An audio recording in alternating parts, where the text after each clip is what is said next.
growing up in a family of women, my parents inculcated in us that thing that you should not be intimidated just because you're a woman in society. We grew up believing that even women have a role to play in society. The perception is that it's a man's world, but I believe both men and women depend on each other, and it is important for us to work as one if we have to make progress in life, in all sectors actually of society. Having worked as gender editor for the Zambia Daily Mail I worked for the Zambia Daily Mail for over 20 years, but as a gender editor, I think I was there for over 5 years. I realized how much tradition has actually impacted on our perception generally. There are certain practices that are wrong, but because of how we've been brought up as a society, certain things that are wrong have been embraced as being normal. Certain things that are wrong have been swept under the carpet. I learned that women generally are discouraged to speak out.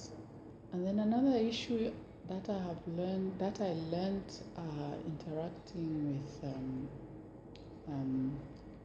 women that have been victims of this of GBV is that women don't speak out. They would rather suffer in silence. These issues happen in our homes, in our communities, and women are usually blamed for whatever happens.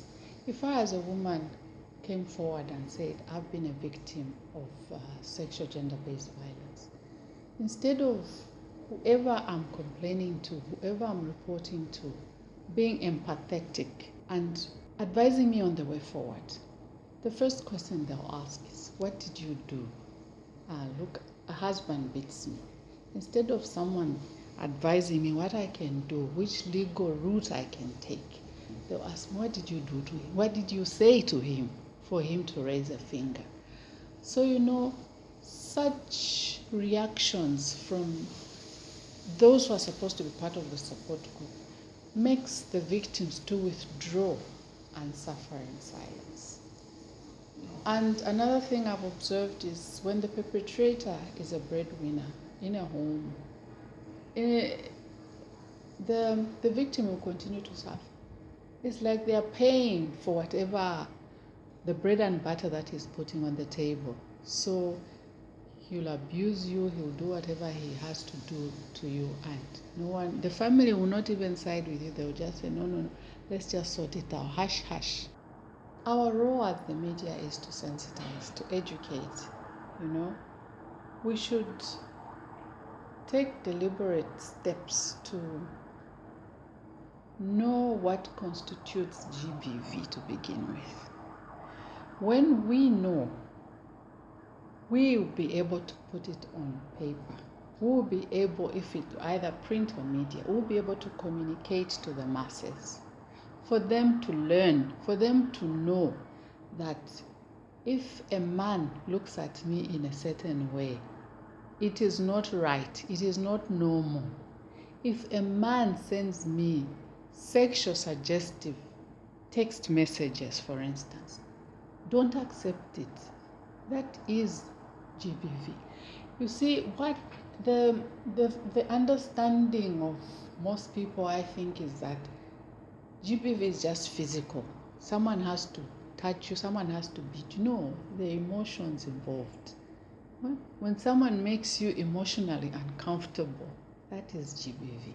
When someone makes a comment about the way you're looking, about the way you're dressing, they're actually invading your space.